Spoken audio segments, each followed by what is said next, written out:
जय Hind dear student and friends. मैं आशा करता हूँ कि आप सभी स्वस्थ होंगे, मस्त होंगे और पढ़ाई में व्यस्त होंगे।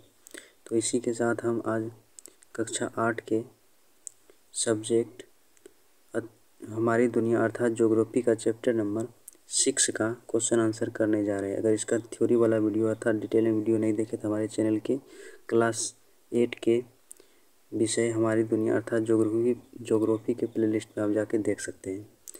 तो इसमें क्या है, एशिया। देखिए महादेश कितना है, 7 कॉन्टिनेंट है। कितना महादेश है, 7 कॉन्टिनेंट। उसमें सबसे बड़ा कौन सा महादेश है, एशिया, और सबसे छोटा कौन सा है, ऑस्ट्रेलिया। इसको ध्यान में रखिएगा। तो हम स्टार्ट करते हैं एशिया का। देखिए यहाँ पे पहला क्वेश्चन है, एशिया के पूर्व में है। तो एशिया के पूर्व में क्या है, इसके पूर्व में प्रशांत महासागर। कौन सा महासागर है, प्रशांत महासागर। नेक्स्ट क्वेश्चन है हमारा, संसार का छत किसे कहा जाता है। देखिए the roof of the world किसे कहा जाता है, संसार की छत इसे बोला जाता है तिब्बत की पठार को नहीं, पामीर की पठार को। इसको बोला जाता है पामीर की पठार को बोला जाता है संसार का छत। नेक्स्ट क्वेश्चन है हमारा, एशिया के दक्षिणी भाग की जलवायु है तो कैसा है, ये हो गया शीतोष्ण शीतोष्ण। कैसा है, शीतोष्ण। नेक्स्ट क्वेश्चन है हमारा, सर्वाधिक मुस्लिम आबादी वाला देश। तो ये कौन सा हो जाएगा, सर्वाधिक मुस्लिम आबादी वाला देश होगा इंडोनेशिया। ईरान नहीं होगा, इंडोनेशिया होगा। और सबसे अधिक द्वीपों से बना हुआ देश कौन सा है, इंडोनेशिया। नेक्स्ट क्वेश्चन है हमारा, वांगो नदी की सभ्यता विकसित हुई तो ये कहाँ में हुआ है, चीन में। इसको ध्यान में रखिएगा, इसे पीला नदी भी कहा जाता है। पीली नदी किसे बोला जाता है, वांगो को। पीली नदी, ये क्वेश्चन आता है, पीली नदी किसे बोला जाता है, वांगो को। नेक्स्ट इसे बोला है सही मिलान करने के लिए। तो यहाँ पे देख लीजिए मिलान है इसमें। रेंडियर टुंड्रा प्रदेश, टुंड्रा मतलब ठंडे प्रदेश में। कोनधारी वृक्ष टेंगा, कोनधारी जलधारा क्यूराइल, ठंडी जलधारा किसे बोला था, क्यूराइल को। त्योहारों का देश किसे बोला था, फिलीपींस को। घास का मैदान स्टेपीज, साइबेरिया कहाँ है, उत्तरी एशिया में। नेक्स्ट है हमारा, एशिया महादेश की चौहद्दी को लिखने के लिए बोल रहा है। तो इसके पूर्व पश्चिम उत्तर दक्षिण में क्या है, वही सब लिखना। तो एशिया के पूर्व में प्रशांत महासागर, पश्चिम में यूरोप और अफ्रीका महादेश तथा दक्षिण में हिंद महासागर था, उत्तर में क्या है, आर्कटिक महासागर। नेक्स्ट, तो इसको ध्यान में रखिएगा, ये हमारा मोटिवेशन है।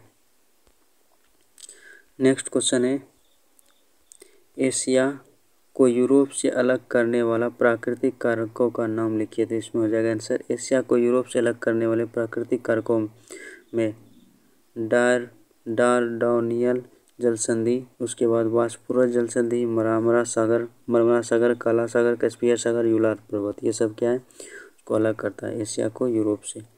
नेक्स्ट है, सभ्यता का पालना किसे बोला जाता है। तो इसे किसे बोला जाता है, सभ्यता का पालना एशिया को क्यों कहा जाता है।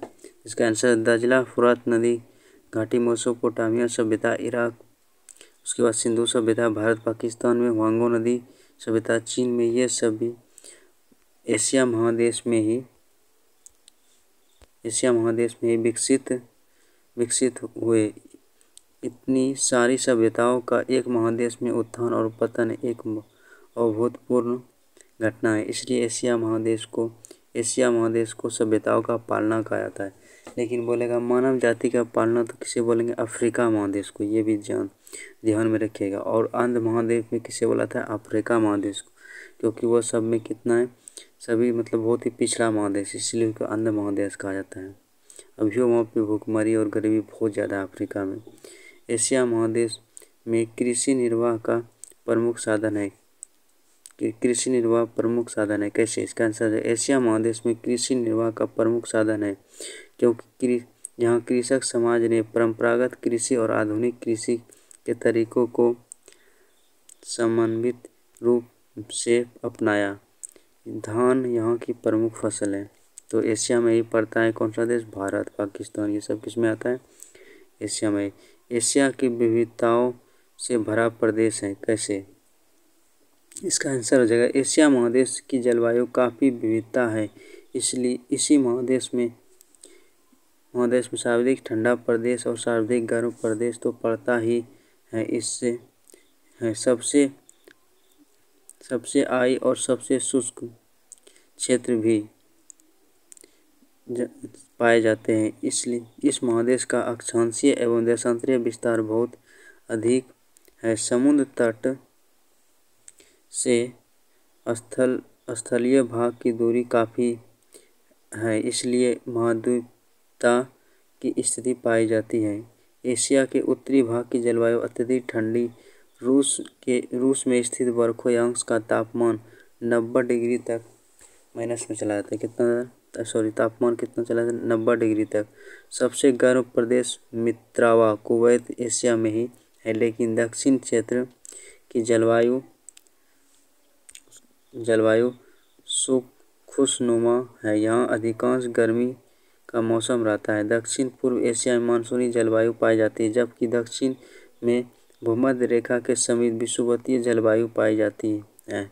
सितंबर में यहाँ की भीषण तूफान चलते हैं, जिसे टाइफून कहा जाता है। नेक्स्ट क्वेश्चन है, एशिया महादेश की आबादी विशाल है, क्यों? तो इसका आंसर है, एशिया महादेश में सर्वाधिक जनसंख्या पाए जाने के कारण इसे मानव का घर कहा जाता है। तो होम ऑफ मैन किसे बोला जाता है? एशिया महादेश में, क्योंकि इसमें अधिक आबादी पाया जाता है। जीवन प्रत्याशा एशिया महादेश के जापान में सबसे अधिक पाई जाती है। इस महादेश में विश्व में सर्वाधिक आबादी रहती है। पृथ्वी के स्थल भाग का लगभग 30% हिस्से पर एशिया महादेश का विस्तार है।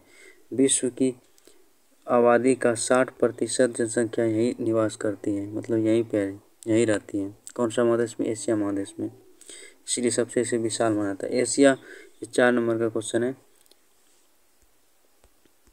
इसमें क्वेश्चन है, एशिया की सांस्कृतिक प्रदेश के बारे में लिखिए। इसका आंसर हो जाएगा, विभिन्न धर्मावलंबी दर्शन और संप्रदाय यहाँ की संस्कृति की विशेषता है। धर्मावलंबी हो गया ये।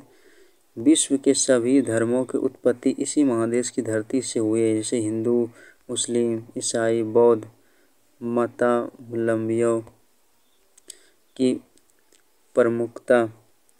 विश्व की प्राचीन सभ्यताओं का विकास इसी महादेश की नदी घाटियों में हुआ है, जैसे दजला फुरात नदी घाटी में मेसोपोटामिया सभ्यता, इराक सिंधु सभ्यता, भारत पाकिस्तान वांगो नदी घाटी सभ्यता, चीन एशिया महादेश के में ही विकसित हुई। इतनी सारी सभ्यताओं एक महादेश में उत्थान और पतन एक अभूतपूर्व घटना है, इसलिए एशिया महादेश को सभ्यताओं का पालना कहा जाता है। इस महादेश में कई सांस्कृतिक प्रदेश में बांटा गया है। नेक्स्ट क्वेश्चन है हमारा, एशिया के महत्वपूर्ण देशों की विशेषता लिखे थे। एशिया के महत्वपूर्ण देशों की विशेषता, जैसे एशिया के पूर्वी में कौन सा है? पूर्वी एशिया, इसके अंतर्गत चीन, जापान, उत्तरी कोरिया, दक्षिण कोरिया जैसे महत्वपूर्ण देश हैं। ऐतिहासिक रूप से महत्वपूर्ण है। इलाके में चीन का प्रभाव रहा है। यहाँ बौद्ध धर्म और ताओवाद की प्रभुत्ता है। नेक्स्ट, दक्षिण एशिया, इस क्षेत्र में के प्रमुख देश भारत, बांग्लादेश, पाकिस्तान, नेपाल, भूटान, श्रीलंका। यहाँ के लोग वेशभूषा एवं खान पान में भी अंतर देखा जाता है। दक्षिण पूर्व एशिया के अंतर्गत इसमें आ जाएगा Myanmar, Philippines, Thailand, Laos, Cambodia का ही पुराना नाम है कंपूचिया, मलेशिया, सिंगापुर, पूर्वी तिमोर, इसका राजधानी दिल्ली है, ब्रुनेई, उसके बाद इंडोनेशिया आता है। दक्षिण पूर्व एशिया में यह इस्लाम और ईसाई धर्म से बहुत प्रभावित है। उसके बाद जो है पश्चिम एशिया यह क्षेत्र इस्लाम, ईसाई, जूडिज्म का ऐतिहासिक जन्म स्थल रहा है। यहाँ खान पान विविध और गरिष्ठ है। यहाँ का साहित्य भी बहुत धनी है। मध्य में जो सेंट्रल एशिया में पाया जाता है। अब उसके जानेंगे मध्य एशिया, इस प्रदेश से मुख्यतः पहले सोवियत समाजवादी गणराज्य, मतलब रूस को बोल रहे हैं, 5 प्रदेश सम्मिलित, जैसे कजाकिस्तान, ये सब रूस से ही टूट के अलग है। USSR, United of Soviet socialist Republican, USSR full form होता है। इससे 15 देश टूट कर हुआ है। जो वर्तमान में यूक्रेन से अभी वार चल रहा है, झगड़ा जो चल रहा है, युद्ध, वो भी रूस से ही टूट कर अलग हुआ है।